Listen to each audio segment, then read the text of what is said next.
देखिए, मुझे बहुत लोग ये कहते हैं कि इन इलेक्शन ट्रिब्यूनल्स का फैसला जो है वो आपके हक में नहीं आना, कि सिस्टम जो है वो रिग्ड है। जो भी हो, मेरे ख्याल में आपको पब्लिक को ये दिखाना कि आप जो है वो आखिरी बॉल तक खेलेंगे, आखिरी बॉल तक लड़ेंगे, ये ज़रूरी है। हमेशा तो ये सिस्टम ऐसे नहीं रहता ना। 540 दिन हो गए, 180 दिन में फैसले होने हैं। आज 540 दिन के बाद रिटायर्ड जजेस के साथ दोबारा हमारे ट्रिब्यूनल्स का आगाज़ जो है वो हुआ।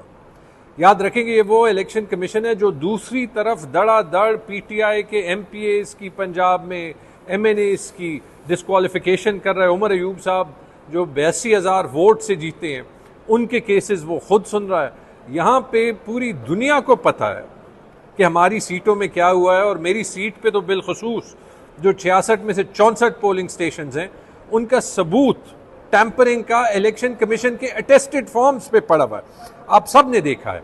तो जो आज हियरिंग हुई वहाँ तो मैंने खुद जो ये रिटायर्ड जज थे जो आज से सुन रहे हैं, उनको रिक्वेस्ट की कि सर इनका फैसला जो है वो जल्द से जल्द होना चाहिए, क्योंकि कानून कहता है 180 दिन में फैसला होना चाहिए, और कि इनकी डेली हेयरिंग्स करें।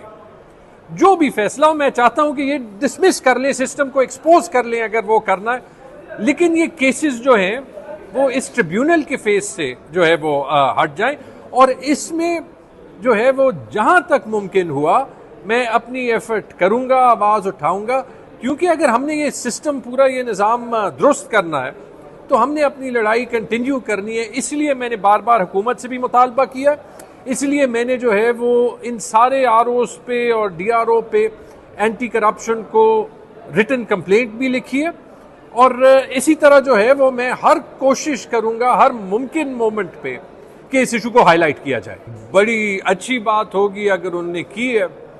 मुझे तो उन्होंने नहीं बताया, लेकिन मैंने भी ट्विटर पे जो है वो देखा था। मेरी रिक्वेस्ट जो है वो ये होगी कि जो भी वो कार्रवाई कर रहे हैं कि उसको पब्लिकली बताएं।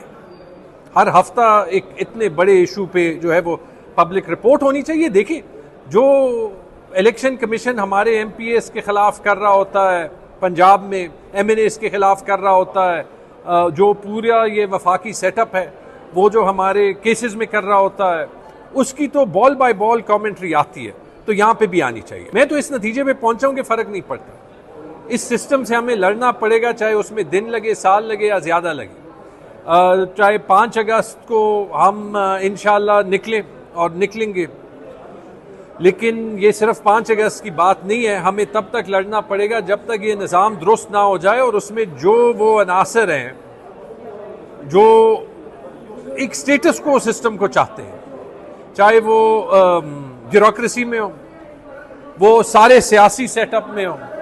आसान तो अभी कुछ भी नहीं है, लेकिन फ़र्क नहीं पड़ता। पाकिस्तान के लोगों ने और इमरान खान के हकीकी सपोर्टर्स ने ये फ़ाइट लड़नी होगी, और ये भी मेरे ख्याल में भूलना होगा कि एक दिन को ये फ़ाइट जीती जा सकेगी।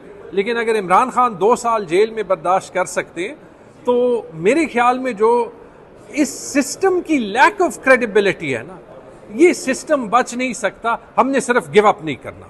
बिल्कुल नुकसान हो रहा है, उसकी वजह से जो है वो आप जिस किस्म का आपको रेजिस्टेंस माउंट करना चाहिए वो नहीं करना, लेकिन उसके लिए जो है वो लीडरशिप दिखानी है। मेरे ख्याल में ये मरहला भी आगे चला जाएगा, लेकिन इसमें कोई शक नहीं कि जो पार्टी के हुकूमत और इंडिविजुअल्स के जो डिफरेंसेस हैं उनसे नुकसान हो रहा है।